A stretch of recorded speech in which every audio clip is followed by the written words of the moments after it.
I'd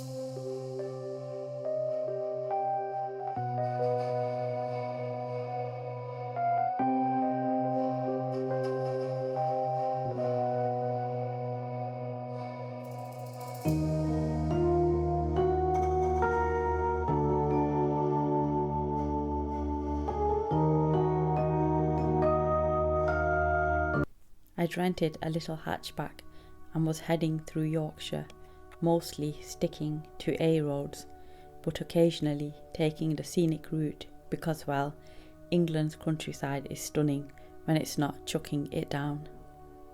It was late afternoon when my sat-nav freaked out. The signal cut, screen went blank, and I found myself on a narrow, hedge-lined road with no signs in sight. I figured no big deal. I had a paper map in the glove box like some kind of time traveller.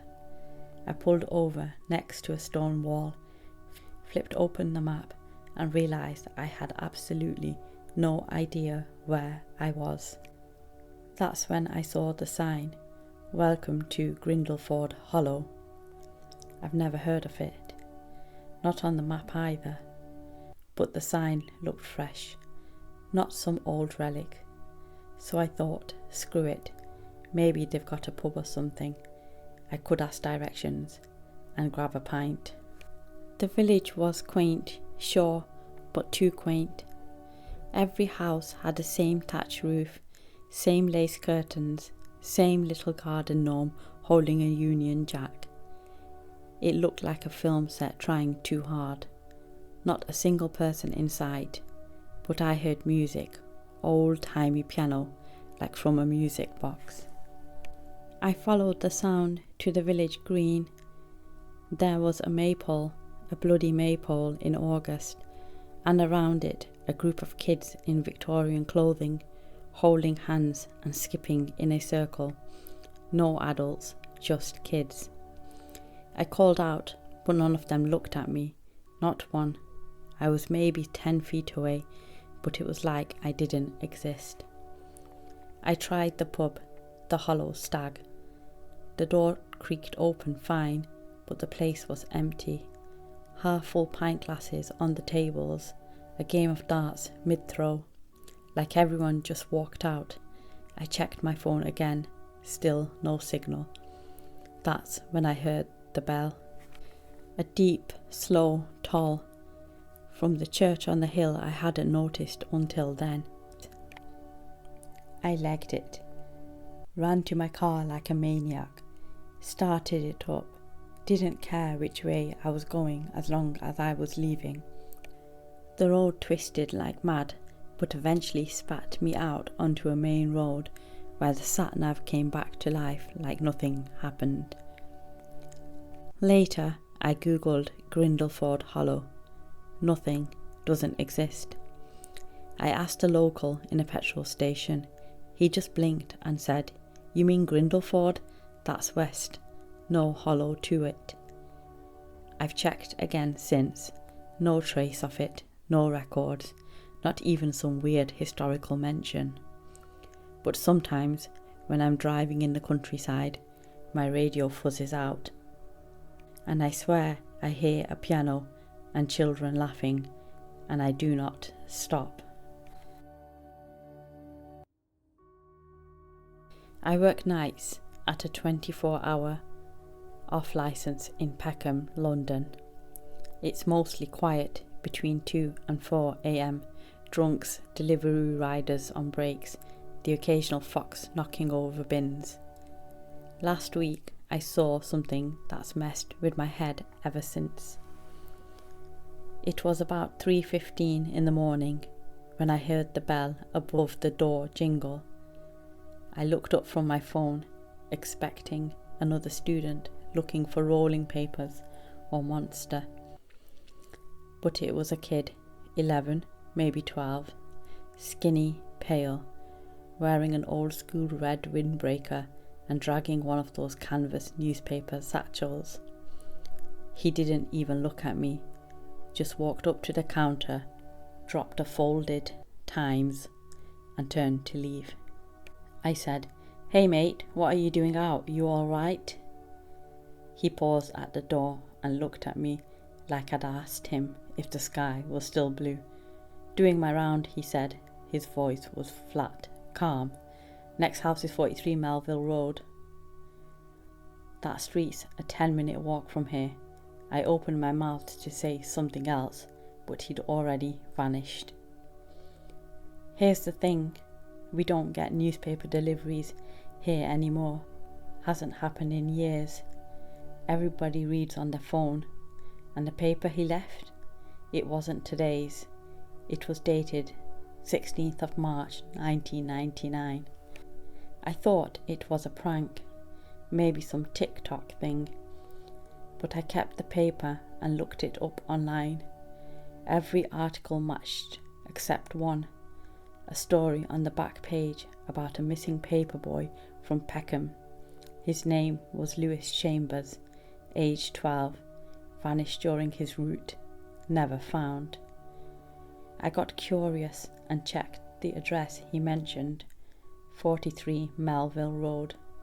It's a boarded up house now, has been since 2010, some sort of fire. I couldn't let it go. I took the paper to the station, asked a mate who works as a desk officer if he'd heard of Lewis Chambers. He froze. He said, "How do you know that name?" It turns out his uncle was one of the officers on the original case. They'd never found a body, no leads, no suspects. Just a red windbreaker found at the riverbank weeks later. I showed him the paper. He stared at it for a full minute, then said, "That's not possible." Later that night, I checked the CCTV. I swear to you, the footage skips. One frame, I'm alone. Next frame, the newspaper's on the counter. No kid in sight. I've been seeing more papers lately, folded neatly outside the shop in the morning. Always the Times. Always from the late 90s. Same missing posters on the back page. Different kids each time. And now I get this voice in my head when I walk home. Next house is yours. If I see him again, I don't think I'll ask questions. I've been doing night shifts at a Tesco just outside Milton Keynes for over a year. You get used to the weirdness. Someone screaming into a frozen pizza. A guy trying to microwave a sausage roll in the display cabinet, that sort of thing. But last night was different. Everything was normal until about 2:05 a.m. That's when the first customer came in, a bloke, mid-50s, blue windbreaker, walking like he was counting each step. He didn't speak, just grabbed a tin of baked beans, a toothbrush and a pack of jam donuts, paid in exact change, no eye contact, and walked out. Everything was normal until about 2:05 a.m. That's when the first customer came in, a bloke, mid-50s, blue windbreaker, walking like he was counting each step.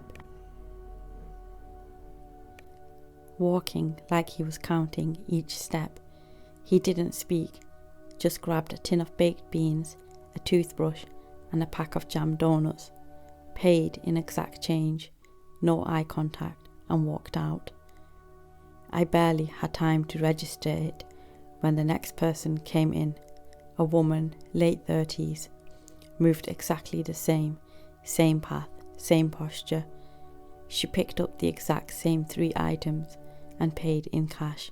She didn't say a word. I stared at the receipt in my hand. Third customer, the same. Fourth, the same. I looked at the self-checkout logs. Same total, same combination, same timestamps, down to the second. After the 5th, my mate Cam, working till 2, leaned over and whispered, "Is this some social media prank, like a flash mob or something?" I shrugged, pretending I wasn't freaked out, but my stomach was twisting. Then the sixth person came in and stood completely just outside the sliding doors. He didn't move for over a minute, no blinking and no breathing that I could see.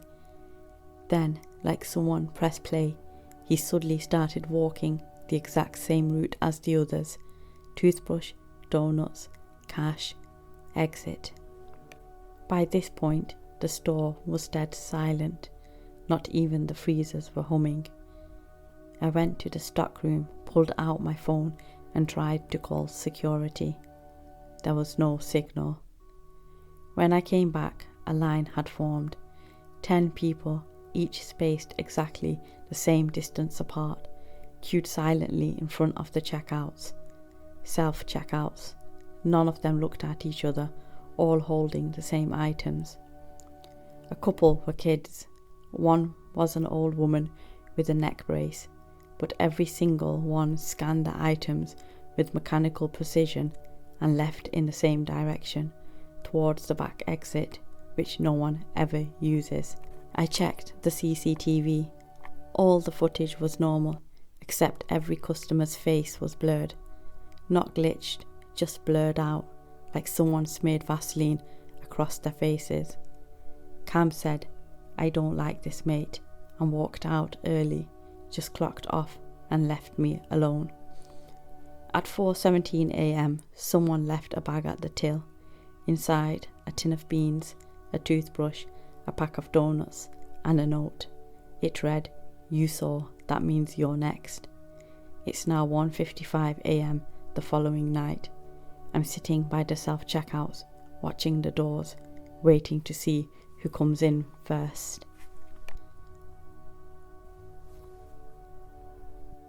I work in a little cafe in Bath. The cafe I work at is one of those quiet side streets in Bath. Old Georgian buildings, narrow cobbles, barely any foot traffic past 5 p.m. We're called the Copper Kettle.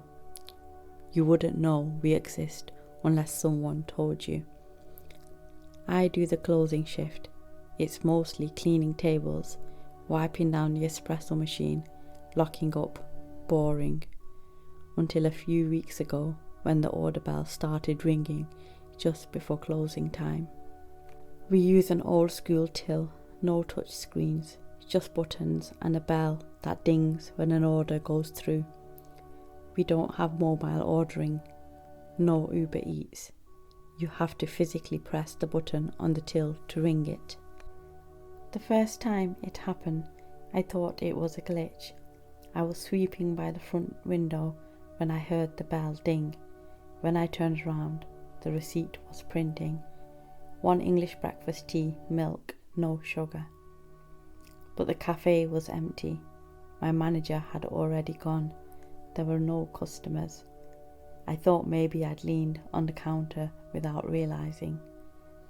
The next night, same time, 6:58 p.m, ding, same order, no one there. By the fourth night, I was recording everything on my phone. The footage shows me wiping tables. Then the bell dings. I check the counter. Still no one. The till prints the same receipt. But here's where it gets weird. The fifth night, I decided to humour it. I made the tea, poured milk, no sugar, left it on the counter. 10 minutes later, the cup was empty. I know what you're thinking, evaporation, prank, whatever, but the tea stain was still in the bottom of the cup, like it had been properly drunk. Even the spoon had been moved to the side, like someone had stirred it and set it down. After that, it became routine. Every night at 6:58 p.m, bell, order, tea, empty cup. I told my manager. She went pale. Then she said, "It's probably just her." She wouldn't say more, but that night I checked the old logbook we keep under the till. Staff scribble notes on it all the time. Shift swaps, regular customer quirks, supply orders. Way in the back, dated 2003, someone had written, 6:58 tea again. No one here. Doris says it's Maureen. Should we be charging her? I asked the building's landlord about it. He looked uncomfortable, but eventually said there used to be a woman named Maureen who came every day for tea. Always 6:58, same order. She died at the bus stop across the road one winter. Heart attack, no family, just gone. Last night I left a second cup across from the first. Both were empty. And the next morning, there was a napkin on the counter, folded neatly. On it, in shaky handwriting, "Thank you, love. See you tomorrow."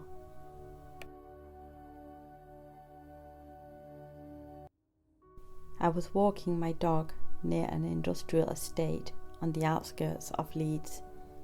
It's not a nice area. Graffiti, rusted fences, the kind of place you'd expect to find a fridge dumped in a ditch. I let my dog off the lead near a hedgerow when she started pawing at something. It was a phone, one of those cheap old Nokias, the kind that still has Snake on it. It was on. There was only one message in the inbox, sent the night before. "You'll pick her up behind the storage units.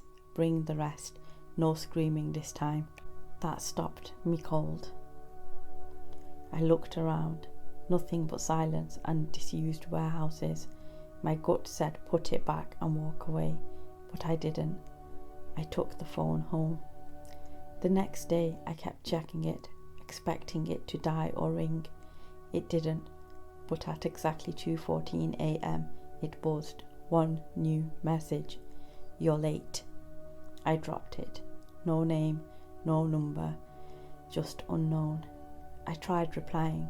Nothing. I powered it off, shoved it in a drawer, and went back to bed. The next morning I went back to the place I found it. I don't know what I was hoping for. Closure maybe, some kind of explanation. That's when I saw the drag marks. Behind the storage units, in the gravel, faint and clear, like someone had been pulled, heels scraping the ground. They led to a broken panel in the fence. Beyond that, woods. I called the police, told them I'd found something suspicious, left out the phone. They searched the area. I watched from my car. After about an hour, 2 officers walked out, stone-faced, one of them covering his mouth. An ambulance arrived, then a white tent. It made the news.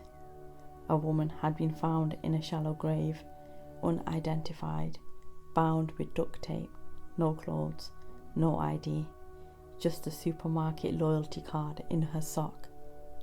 I turned the phone in anonymously, wiped off prints, the battery low. That should have been the end of it. But yesterday I got a letter, no stamp, just pushed through my door.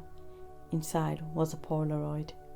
It was my dog sitting outside the gate. The photo had been taken that morning. No note, no name, no return address. But I recognized the fence in the background, the same place I found the phone. Now every night at 2:14 a.m. I sit by the window with the lights off, just waiting, listening, because whoever sent that message, they know I saw, and they're waiting for me to reply.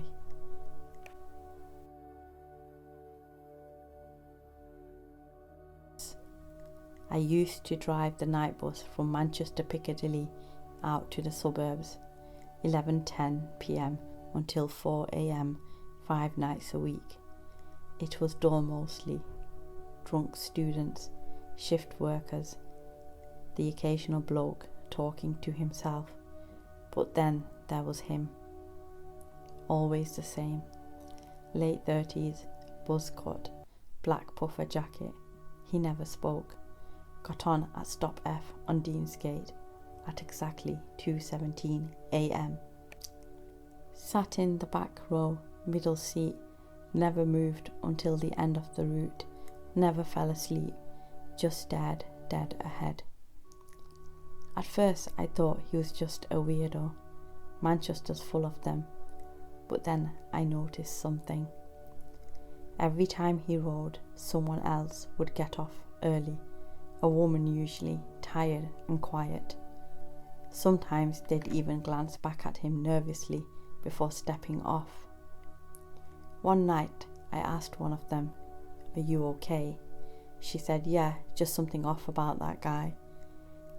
Then she was gone. Her stop was in a rough bit of Salford.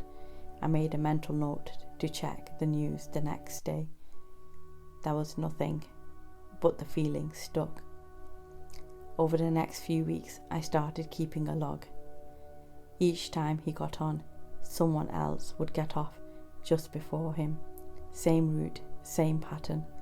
Sometimes I saw him watch them in the mirror, not obviously, but enough. A twitch of the head, a slow blink. Then the headline started. Missing woman in Salford, last seen on night bus. Body found in alleyway near Eccles. Police seeking witness after third nighttime disappearance. They never mentioned a suspect. So I called it in, gave a statement, told them about the man in the back row. They said they'd look into it. He stopped riding for a week after that. Then, 2 Thursdays ago, he got on again. 2:17 a.m, same stop, same seat. But this time, no one else was on board, just him. He stared straight ahead the entire time. I avoided the mirror. When we reached the end of the line, I kept the doors closed. He stood up, walked to the front, and for the first time ever he spoke. "You talked to them, didn't you?" I didn't answer. He smiled, barely, just a twitch of the lips. "Tell them I say thank you." It was getting boring.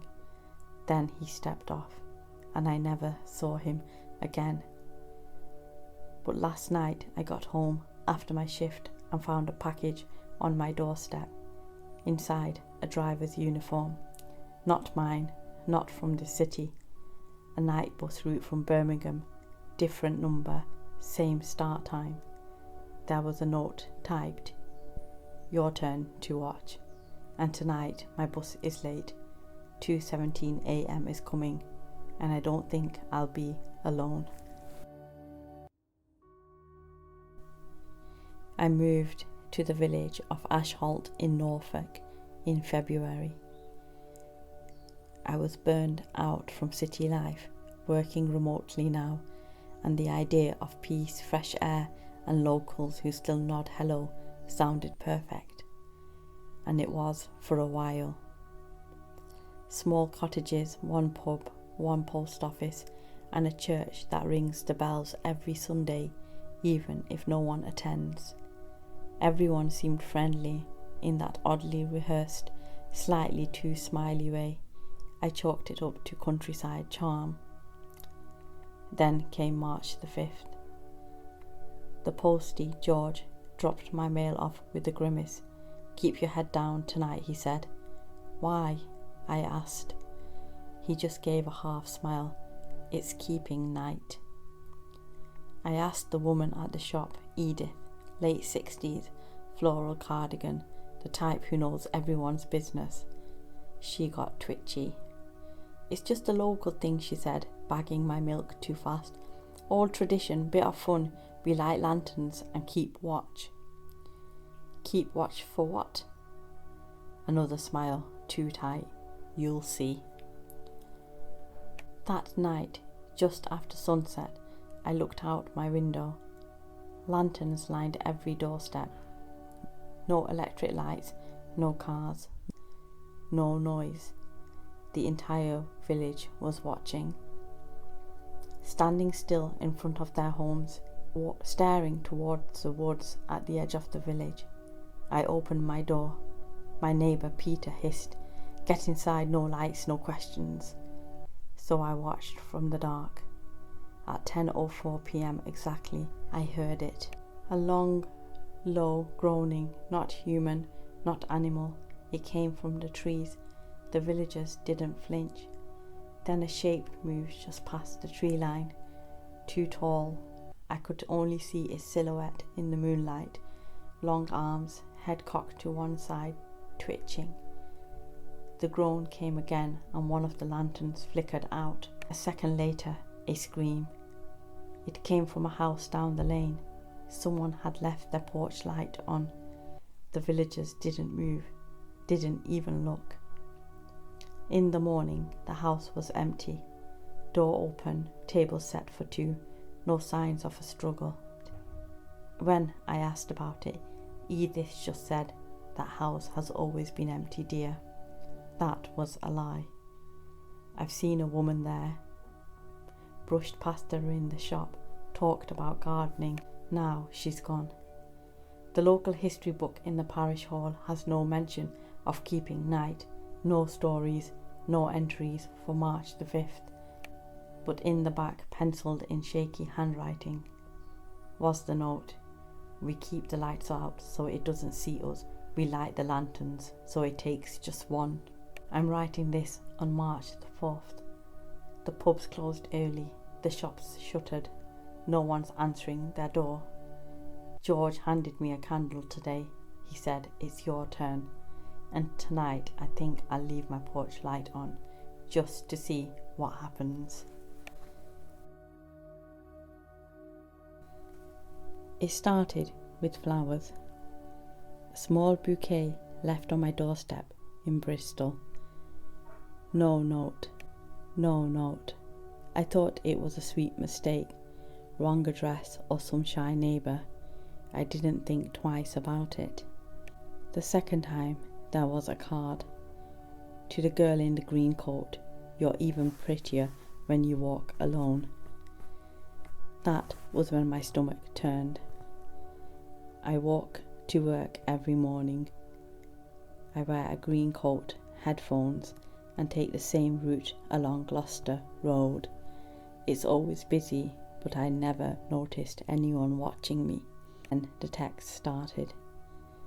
Blocked number, always around 9 p.m. "You look sad today. Who upset you? Don't talk to that man again. He's not good enough for you." I reported it to the police. They took a statement, logged the number, and told me to stay alert. That was it.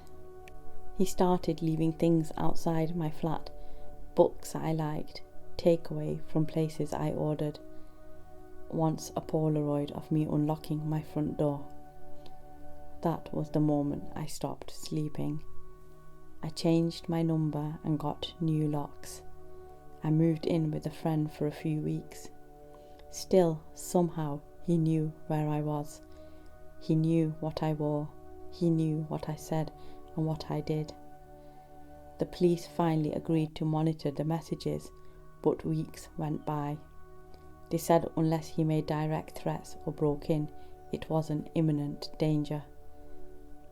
Then I got a package. Inside was a piece of my green coat, cut from the back hem, clean with scissors. I hadn't noticed it missing. And the note, closer than you think. That did it. The police opened a full investigation. They advised I stop walking to work. They set me up with a panic alarm and checked CCTV around my building. That's how they found him. He was in the flat across from mine. He had been renting it for 4 months. He worked remotely. He looked perfectly normal on the surface. Inside they found photos, dozens, of me in the street, in cafes, even sleeping, taken through my window. He had lists of my routines, what time I left, who I met, what I ate. The officer said he planned something for the end of the month. They didn't elaborate. He was arrested, charged with stalking, harassment, and possession of burglary tools. Everyone says I should feel safe now, but I don't, because when they searched his laptop, they found a spreadsheet There were dozens of names. Mine was just the first one crossed off.